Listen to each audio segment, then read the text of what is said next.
Hi hello welcome back to our channel. இன்றைக்கி பார்த்தீங்கன்னா இது வந்து ட்ரேஸ் பேப்பர், பட்டர் பேப்பர்னு கூட சொல்லுவாங்க. இந்த ட்ரேஸ் பேப்பரே பார்த்தீங்கன்னா இன்னும் கொஞ்சம் குவாலிட்டியான பேப்பரில் நான் வந்து ட்ரேஸ் எடுத்து வச்சுருக்கேன். இந்த ட்ரேஸ் பார்த்திங்கன்னா அப்படியே கலெக்ஷன்ஸ் நம்ம வந்து நிறைய ஸ்டோர் பண்ணி கூட வச்சுக்கலாம். ட்ரேஸ் எடுத்து நம்ம வந்து அந்த டிசைனை வந்து கலெக்ஷன் ஆஃப் ட்ரேஸிங் இந்த டிசைன்ஸை வந்து நம்ம ஸ்டோர் பண்ணி வச்சுக்கிறோம் அப்படின்னா கண்டிப்பாக இது வேஸ்ட் ஆகிற பொருள் இல்லை. அதனால் கொஞ்சம் குவாலிட்டியாக இருக்கக்கூடிய ட்ரேஸ் பேப்பரில் வந்து நான் ட்ரேஸ் எடுத்து கட் பண்ணி நிறைய டிசைன்ஸை வந்து, அதாவது இந்த மாதிரி குட்டி குட்டியான ஃப்ளவர் பேட்டர்ன், அப்புறம் இதை வந்து ரொம்ப குட்டியாக நம்ம வந்து ட்ரேஸ் எடுத்தோம் அப்படின்னா அதை வந்து புட்டா டிசைன் மாதிரி ப்ளவுஸ் பேக் சைடு நெக்லலாம் அங்கே அப்புறம் ஸ்லீவ்லேயும் அங்கங்கே ஒன்று அந்த மாதிரிலாம் நம்ம கொடுத்தோம் அப்படின்னா ரொம்ப சூப்பராக இருக்கும். இவ்வளோ பெரிய டிசைனாக இருக்கிறத ஸ்லீவில் வந்து ஒரே ஒரு பெரிய டிசைன், இன்னும் கொஞ்சம் கூட பெரிய சைஸாக நம்ம ட்ரேஸ் எடுத்தோம் அப்படின்னா அதை வந்து நம்ம அப்படியே வந்து ஸ்லீவில் வந்து பெரிய டிசைனாக கூட வச்சுக்கலாம். அப்படி இல்லைன்னா ரைட் சைடு பேக் சைடு நெக்கில் வந்து ரைட் சைடு ஒரே ஒரு பெரிய ஃப்ளவர் பேட்டர்ன் வந்து நெக்கோட அவுட்லைன் பார்டர் வந்ததுன்னா இன்னும் சூப்பராக இருக்கும். அந்த மாதிரி பர்பஸ்க்கெலாம் நம்ம யூஸ் பண்ணிக்கலாம். ஆரி ஒர்க்கை பொறுத்த வரைக்கும் க்ரியேட்டிவாக யோசித்தோன்னா ரொம்பவே பெஸ்ட் ஆரி டிசைனராக ஆக முடியும். ஏன் நான் சொல்கிறேன்னா, நம்ம வந்து ஒரு விஷயத்தை வந்து கொடுக்குறாங்க அப்படின்னா அதையே வச்சு ரோடு போட தெரியணும் அப்படின்னு சொல்லுவாங்க இல்லையா, அந்த மாதிரி தான். இப்போ பார்த்திங்கன்னா இந்த மாதிரி லோட்டஸு, அதுக்கப்புறம் நிறைய புட்டா டிசைன், இதே வந்து சின்ன சைஸில் நம்ம ட்ரேஸ் எடுத்துக்கிட்டோம் அப்படின்னா அங்கங்கே வந்து டைரெக்டாகவே நம்ம ப்ளவுஸ்லேயே கூட ட்ரேஸ் எடுக்க முடியும்.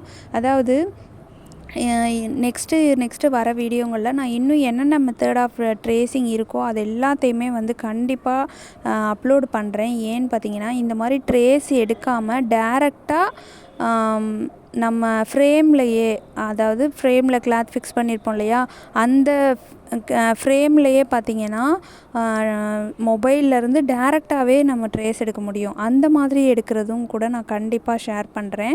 இப்போ பார்த்திங்கன்னா இந்த மாதிரி நம்ம ட்ரேஸ் எடுத்து குட்டி குட்டியாக இந்த ட்ரேஸ் பேப்பரில் வந்து நம்ம ட்ரேஸ் எடுத்து நம்ம ஸ்டோர் பண்ணி வச்சுக்கிட்டோம் அப்படின்னா இதெல்லாம் வந்து வேஸ்ட் ஆகிற பொருள் இல்லை. நம்ம நிறைய இந்த மாதிரி கலெக்ஷன்ஸ் வந்து நம்ம க்ரியேட்டிவாக யோசிக்க நமக்கு ஒன்றும் வந்து ஹெல்ப் பண்ணும். அதுக்கப்புறம் பார்த்திங்கன்னா இந்த டிசைனை வந்து நெக்கில் வந்து ஒரு சைடு கொடுக்கலாம், இல்லைனா ஸ்லீவில் வந்து இன்னும் கொஞ்சம் பெரிய சைஸாக எடுத்தோன்னா ஸ்லீவில் ஒரு ஸ்லீவுக்கு ஒரு பெரிய டிசைன் வந்து நம்ம மிடில் கொடுத்தோம் அப்படின்னா அதெல்லாம் ரொம்ப சூப்பராக இருக்கும். இது பார்த்திங்கன்னா ஜிம்கா, இப்போ வந்து ஜிம்காலாம் ட்ரெண்டிங்காக போயிட்டுருக்கு இல்லையா, அதனால் இந்த மாதிரி இப்போ பார்த்திங்கன்னா இதை வந்து மொபைல்லேருந்து கேலரியிலேருந்து டேரெக்டாக ட்ரேஸ் பண்ணுறது எப்படின்னு பார்க்கலாம். கேலரியில் நான் இந்த இமேஜை பின்ட்ரெஸ்ட் ஆப்லேருந்து டவுன்லோட் பண்ணி எடுத்து வச்சுருக்கேன். இப்போ இந்த டிசைனை பார்த்திங்கன்னா கேலரியிலேருந்து டேரெக்டாக நம்ம ட்ரேஸ் பேப்பரில் ட்ரேஸ் எடுக்கிறதுக்கு நம்ம பண்ண வேண்டியது என்னன்னு பார்த்திங்கன்னா, நமக்கு எந்த சைஸ் வேணுமோ, இப்போ வந்து நான் பெரிய இமேஜாக எடுத்திருக்கேன். இதே குட்டி இமேஜாக இருந்தால் நீங்கள் குட்டி இமேஜ் ஈஸியாக கன்வெர்ட் பண்ணிக்க முடியும். பெரிய இமேஜ்னால் கஷ்டங்கிறனால நான் பெரிய இமேஜ் எடுத்திருக்கேன்.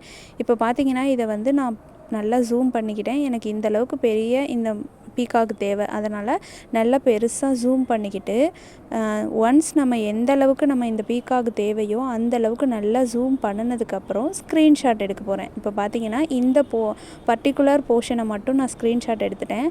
அடுத்து இதை கொஞ்சமாக நகர்த்தி, ஜூம் பண்ணக்கூடாது, ஜூம் அவுட் ஜூம் இன் பண்ணாமல் கொஞ்சமாக நகர்த்திட்டு மறுபடியும் ஸ்க்ரீன்ஷாட், அப்புறம் கொஞ்சமாக நகர்த்திட்டு மறுபடியும் ஸ்க்ரீன்ஷாட், அப்படியே இந்த பீகாகோட ஃபுல் பார்ட்ஸையும் கொஞ்சமாக நகர்த்திட்டு நம்ம ஸ்க்ரீன்ஷாட் எடுத்துக்கிறோம். நம்ம ஸ்க்ரீன்ஷாட் எடுத்த இமேஜோட கொஞ்சம் சைடுங்களில் தெரியும் இல்லையா, ஃபுல்லாகவே தள்ளிடக்கூடாது. இப்போ இந்த பீகாகோட ஃபெதர்ஸ் தெரியுது, அந்த ஃபெதர் பக்கத்தில் நான் ஸ்க்ரீன்ஷாட் எடுத்துட்டேன். அந்த ஃபெதர் கொஞ்சமாக தெரியுது, அதோடையே ஸ்க்ரீன்ஷாட் எடுக்கிறேன் பாருங்கள். இந்த மாதிரி நம்ம ஒரே இமேஜை வந்து ஒரு 10, 12 அந்த மாதிரி நிறைய பிளேஸு நிறைய இடத்துங்களில் வந்து நம்ம நகர்த்தி எல்லா பார்ட்ஸையுமே வந்து ஸ்க்ரீன்ஷாட் எடுத்துக்கணும். நம்ம ஒன்ஸ் ஸ்க்ரீன்ஷாட் எடுத்ததுக்கப்புறம் பார்த்திங்கன்னா தனித்தனியாக நமக்கு வந்து கேலரியில் பெரிய சைஸாக வந்து நமக்கு சேவ் ஆகிருக்கும் பிக்சர். அதுக்கப்புறம் என்ன பண்ணணும்னா, ஒவ்வொரு பார்ட்டாக நம்ம வந்து கண்டினியூவாக வரைஞ்சிக்கிட்டே வரணும். புரியுதுங்களா? நல்லா வந்து வீடியோவை ஸ்கிப் பண்ணாமல் முழுசாக பாருங்கள், அப்போ தான் வந்து நல்லா தெளிவாக புரியும். வீடியோவை ஸ்கிப் பண்ணுனா கண்டிப்பாக வந்து அரைகுறையாக புரியும். அப்போ வந்து நமக்கு ஃபுல்ஃபில்லாக ப்ராப்பராக நமக்கு புரியாது. அதனால் சொல்கிறேன். இப்போ பார்த்தீங்கன்னா எல்லா பார்ட்டையுமே வந்து ஸ்க்ரீன்ஷாட் எடுத்தாச்சு. இப்போ கேலரியில் பார்த்தீங்கன்னா நம்ம ஸ்க்ரீன்ஷாட் எடுத்த அத்தனை பிக்சருமே வந்து தனித்தனியாக சேவ் ஆகியிருக்கும். இப்போது நம்ம எந்த பிக்சர் வேணாலும் வரையலாம். ஃபஸ்ட்டு ஒரு பிக்சர் நம்ம வந்து நம்ம ஃபேஸ்லேருந்து ட்ரா பண்ணிகிட்டே வந்தால் தான். இப்போ பார்த்தீங்கன்னா கேலரியில் பாருங்கள், அந்த பிக்சர் வந்து தனித்தனியாக எத்தனை பிக்சர்ஸாக வந்து நமக்கு கிடச்சிருச்சு பாருங்கள். இப்போ இதை என்ன பண்ண போகிறோன்னா, ஒரு பர்டிகுலர் பார்ட்ஸாக நம்ம ட்ரா பண்ணிக்கிட்டே அதை வந்து அட்டாச் பண்ணுற மாதிரி ஒரு பெரிய பேப்பரில் ஒரு கார்னரில் இருந்து ட்ரா பண்ணிக்கிட்டே வரப்போகிறோம். இப்போ இந்த பீகாக்கோட பாடி போர்ஷன், நெக் போர்ஷன் இருக்குது. இந்த நெக் போர்ஷனை ட்ரா பண்ணணும் ஃபஸ்ட்டு. அது ட்ரா பண்ணுறதுக்கு முன்னாடி நம்ம இன்னொரு விஷயம் ஃபாலோ பண்ணணும். என்னன்னு பார்த்தீங்கன்னா, இப்போ நான் இன்னொரு மொபைலில் வீடியோ எடுத்துக்கிட்டே இந்த மொபைலில் நான் சொல்கிறேன், பொறுமையாக தெளிவாக புரியும். நம்ம ஃபஸ்ட்டு என்ன பார்த்தோம், இந்த மாதிரி பென்சில் ட்ரேசிங் அதில் தான் பார்த்தோம். ஆனால் இப்போ வந்து நம்ம கேலரியிலேருந்து டேரெக்டாக தான் நம்ம வந்து ட்ராயிங் பண்ண போகிறோம், அதாவது ட்ரேஸ் எடுக்க போகிறோம். இப்போ நான் ஸ்க்ரீன்ஷாட்டை எடுத்துக்கிறேன். இங்கே பார்த்தீங்கன்னா ஸ்க்ரீன்ஷாட் வந்து நிறைய ஸ்க்ரீன்ஷாட் நான் எடுத்தது எல்லாமே இருக்குது. இப்போ இந்த ஸ்க்ரீன்ஷாட்டில் ஒரு பிக்கை நான் வந்து டச் பண்ணிக்கிறேன். அதாவது இந்த பீகாக்கோட நெக் பேட்டர்னை வந்து ஃபஸ்ட்டு வரைகிறோம் அப்படின்னா அதிலேருந்து நம்ம கண்டினியூவாக வந்துக்கிட்டே இருக்க முடியும். ஸோ இந்த நெக் பேட்டர்னை வரைகிறதுக்கு முன்னாடி நம்ம என்ன பண்ணணும்னா, அந்த நெக் பேட்டர்னை டச் பண்ணிவிட்டு, இது வந்து நான் ஸ்க்ரீன் ரெக்கார்டு எடுத்ததுனால கீழே அந்த ரெக்கார்டிங் இது இருக்குது, அதனால் அதை பார்க்க வேணாம், பீகாக்கை மட்டும் பார்த்துக்கலாம். பீகாக்கோட நெக் போர்ஷன் இந்த இடத்துல இருக்குது. நம்ம வந்து ஒரு விரலை வச்சு பிடிச்சிக்கணும். எக்ஸாம்பிளுக்கு பார்த்தீங்கன்னா, நம்ம வந்து இது வரைவோம் இல்லையா, அது என்ன, வாட்ஸ்அப்பில் ஸ்டேட்டஸ் பார்ப்போம்ல, அப்போ வந்து ஒருத்தங்களோட ஸ்டேட்டஸ் பார்க்கும்போது அதை ஒரு ஃபிங்கரால் பிடிச்சிக்கிட்டு ஃபுல்லாக பார்ப்போம். அதுக்கு அடுத்த விட்டுட்டோம், விரலை எடுத்துட்டோன்னா அடுத்த ஸ்டேட்டஸ் மாறிட்டே போகும். அந்த விரல் பிடிச்சிக்கிறோம் இல்லையா, அதே மாதிரி ஸ்க்ரீனை வந்து ஒரு விரலால் டச் பண்ணி பிடிச்சிக்கிட்டு நம்ம 2 கையும் இந்த ட்ரேசிங் மெத்தடுக்கு 2 கையும் நமக்கு தேவை. ஒரு விரலால் நம்ம டச் பண்ணி பிடிச்சிக்கிட்டு மேலே ட்ரேஸ் பேப்பரை வச்சு அப்படியே ட்ராயிங் பண்ணணும். அதுக்கடுத்து நம்ம எந்த போர்ஷன் வரைகிறோமோ அந்த போர்ஷன்கிட்ட நம்ம ட்ரேஸ் பேப்பரை பர்ஃபெக்டாக பிடிச்சிக்கிட்டு நம்ம பாட்டுக்கு ட்ராயிங் பண்ணிகிட்டே இருக்கலாம். நான் உங்களுக்கு வந்து இந்த வீடியோ வந்து ஷூட் பண்ணும்போது பார்த்தீங்கன்னா, வீடியோ ரெக்கார்ட் ஆகுதுன்னு நினச்சிட்டு நான் பாட்டுக்கு வரைஞ்சி முடிச்சிட்டேன். கடைசியில் ரெக்கார்ட் ஆகவே இல்லை. நான் உட்காந்து அந்த பிக்சரை ஃபுல்லாக வரைஞ்சதுக்கப்புறம் தான் பார்க்குறேன், வீடியோ ரெக்கார்ட் ஆகாமல் இருந்துருச்சே அப்படின்னு ரொம்ப ஃபீலிங்ஸாக இருந்துச்சு. அதனால் ஒரு எக்ஸாம்பிளுக்கு நான் சொல்லிகிட்ருக்கேன். தெளிவாக புரியும்னு நான் நம்புகிறேன். ஒரு இந்த ஸ்க்ரீன்ஷாட்டை வந்து நம்ம வரையணுன்னா நம்ம ஒரு விரலை வச்சு ஸ்க்ரீனில் பிடிச்சிக்கணும். அதுக்கப்புறம் அந்த விரல் பாட்டுக்கு ஒரு ஓரத்தில் நம்ம பிடிச்சிருக்கோம் அப்படின்னா, இல்லைனா இன்னொருத்தவங்களோட ஹெல்ப்போட ஒரு விரலை வச்சு ஸ்க்ரீனை வந்து பிடிச்சிக்கணும். அதுக்கு மேலே நம்ம ட்ரேஸை ஸ்டார்ட் பண்ணிடணும். கண்டினியூவாக ஒரு இடமா நம்ம வந்து அந்த பேஜில் நம்ம கொஞ்சம் வரைஞ்சிட்டோம் அப்படின்னா அடுத்த ஸ்க்ரீன்ஷாட் எடுக்கும்போது அடுத்த பார்ட்டு நமக்கு கரெக்டாக அட்ஜஸ்ட் பண்ணி நம்ம பிடிச்சிக்கணும். அவ்வளோதான். இப்போ பார்த்தீங்கன்னா இந்த பேப்பரில் தான் நான் வரைஞ்சிருக்கேன் பாருங்கள். ஃபுல் பீக்காக்கும் கேலரியிலேருந்து டேரெக்டாக ஸ்க்ரீன்ஷாட் எடுத்த அந்த டேரெக்டாக நான் வந்து இந்த பீக்காக்கை வந்து வரைஞ்சிருக்கேன். எப்படி இருக்குதுன்னு பாருங்கள். ரொம்பவே சூப்பரான அவுட்புட் தான் கிடச்சிருக்கு. இது 2வது டைப் ட்ரேசிங். இன்னொரு டைப் ட்ரேசிங் இருக்குது. இந்த மாதிரி நம்ம இதில் குட்டி குட்டி புட்டாஸ் எல்லாம் வந்து ட்ரேஸ் பண்ணணுன்னா ட்ரேஸ் பேப்பரில் எடுத்து அதை கார்பன் ஷீட் வச்சு நம்ம ப்ளவுஸில் வந்து ட்ரேஸ் பண்ணுறதுக்கு பதில் டேரெக்டாகவே நம்ம ப்ளவுஸ் பிட்டில் வந்து அதாவது நெக்கில் வந்து நம்ம ட்ராயிங் பண்ணும்போதே புட்டா டிசைன்லாம் பண்ண முடியும்.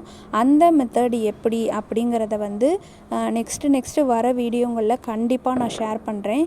ஏன்னா நம்ம வந்து இந்த மாதிரி வரைஞ்சி அந்த கலெக்ஷனை எடுத்து சேவ் பண்ணிக்கிட்டு அதை எங்கே போச்சுன்னு நம்ம தேடிட்டு அந்த மாதிரிலாம் இருக்கிறதுக்கு ரொம்பவே பெட்டர். இந்த டிசைன்லாம் பார்த்திங்கன்னா ஸ்லீவில் வந்து ஃபுல்லாகவே டாட் அப்புறம் இந்த புட்டா டிசைன் மாதிரி வரும். அப்புறம் டாட் கொஞ்சம் தூரம் வந்து அப்புறம் இதே புட்டா டிசைன் அந்த மாதிரி வரும் இல்லையா, அந்த பேட்டர்ன் ஆஃப் டிசைனுக்கெலாம் இந்த டிசைன் வந்து ரொம்ப சூப்பராக இருக்கும். ப்ளவுஸ் ஃபுல்லாகவே நம்ம இடுக்கு புள்ளிலாம் வைப்போம் இல்லையா, அந்த மாதிரி இந்த புட்டா வந்து அங்கங்கே இருக்க மாதிரி இமேஜின் பண்ணுங்கள். மீதி இடம்லாம் டாட் வச்சு ஜாயின் பண்ணுற மாதிரி இருந்தால் ரொம்ப சூப்பராக இருக்கும். அது மாதிரி ப்ளவுஸில் வந்து டேரெக்டாக வந்து ட்ரேஸ் பண்ணுறதுக்கே வந்து இன்னொரு எளிமையான வழி இருக்குது. அதாவது மொபைல்லேருந்து டேரெக்டாகவே நம்ம வந்து ஃப்ரேமில் வந்து ட்ரேஸ் பண்ணிட முடியும். கார்பன் ஷீட்டு, ட்ரேஸ் பேப்பர் எதுவுமே வைக்க வேண்டியதில்லை. டேரெக்டாகவே நம்ம வந்து ட்ரேஸ் பண்ணிடலாம் நான் ட்ராயிங் பண்ணிடலாம். அந்த மெத்தடும் வந்து நெக்ஸ்ட் வீடியோவில் கண்டிப்பாக நான் வந்து அப்லோட் பண்ணுறேன். ஓகே ஃப்ரெண்ட்ஸ், அதுக்கப்புறம் இன்னொரு டிசைன் கூட நான் வந்து ட்ரேஸ் பண்ணியிருக்கேன். இன்னொரு பேக் சைடு நெக் டிசைன். இது வந்து ஹெவி ப்ரைடல் ப்ளவுஸ்லலாம் வந்து ஒரு மேரேஜ் ப்ரைடல் ஃபங்க்ஷன் இருக்கும் இல்லையா, அந்த மாதிரி ப்ளவுஸில் வந்து ட்ரேஸ் பண்ணுற ஒரு டிசைன் நான் வந்து ட்ரேஸ் பண்ணி எடுத்திருக்கேன். அந்த டிசைன் வந்து இவ்வளோ ஒரு அவுட்புட் வந்து ரொம்ப சூப்பராக வரும் அப்படிங்கிறது நான் கொஞ்சம் கூட எதிர்பார்க்காத ஒரு விஷயம். ரொம்ப சூப்பராக வந்துருந்துச்சு. அந்த டிசைன் நான் ட்ரேஸ் பண்ணதையும் நான் காமிக்கிறேன் பாருங்கள். இங்கே பார்த்தீங்கன்னா ப்ரைடல் ப்ளவுஸில் வந்து ஒரு வெட்டிங் ப்ளவுஸில் வந்து பேக் சைடு நெக்கில் இந்த பேட்டர்ன்லாம் நம்ம வந்து டிசைன் பண்ணணும் அப்படின்னா ரொம்ப சூப்பராக இருக்கும். நான் வந்து பென்சிலில் ட்ராயிங் பண்ணியிருக்கிறதுனால இந்த மாதிரி லைட்டாக தெரியுது. பயங்கர சூப்பராக இருந்தது. இந்த டிசைனோட அவுட்புட்டு இந்த அளவுக்கு கிடைக்கும் அப்படின்னு நான் சுத்தமாகவே எதிர்பார்க்கல. அந்தளவுக்கு கிடச்சிருக்கு. ஓகே ஃப்ரெண்ட்ஸ், இந்த வீடியோ உங்களுக்கு பிடிச்சிருக்கும் அப்படின்னு நான் நினைக்கிறேன். பிடிச்சிருந்தா நம்ம சேனலை சப்ஸ்கிரைப் பண்ணிக்கோங்க. வீடியோக்கு ஒரு லைக் கொடுங்க. கமெண்ட் பண்ணி ஷேர் பண்ணி விடுங்க. ஓகே ஃப்ரெண்ட்ஸ், நெக்ஸ்ட்டு சூப்பரான ஒரு வீடியோவில் சூப்பரான ஒரு கண்டென்ட்டோட நான் வந்து உங்களை மீட் பண்ணுறேன். Thank you so much. Bye bye. Next வீடியோவில் மீட் பண்ணலாம்.